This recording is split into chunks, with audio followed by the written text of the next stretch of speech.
Ini adalah kali pertama gerak hati. Ya. Saya tergerak hati apabila mendengar cerita, melihat keadaan budak ini yang saya terus menyentuh hati dan perasaan saya untuk menjadikan adik ini, ya, yang saya panggil Aboy ini untuk menjadikan anak angkat saya. Dan saya pun bertanya kepada mak beliau melalui sidang dia pun tidak ada masalah.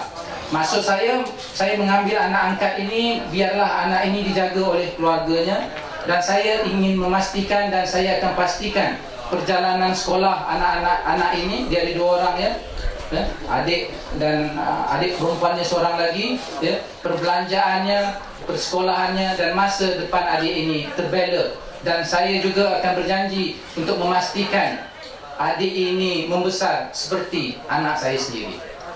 Jadi ini bukanlah kerana pahaman politik, ya, untuk mengambil anak angkat ini bukanlah boleh wayang-wayang suka-suka, tetapi ianya keluar daripada perasaan naluri kita sendiri, ya. Bukan semua orang kita lihat boleh jadikan anak angkat, tetapi ini Tuhan Allah telah memberikan petunjuk kepada saya melihat adik ini, dan hati saya tergerak langsung untuk menjadikan dia sebagai seorang anak, ya, anak angkat kepada saya, dan adik ini tetap dijaga oleh keluarganya. Ini adalah soal bagaimana hati kita untuk menjadikan seseorang itu menjadi sebahagian daripada keluarga kita. Ini bukannya dirancang ataupun sengaja dibuat atas dasar politik, tidak sama sekali.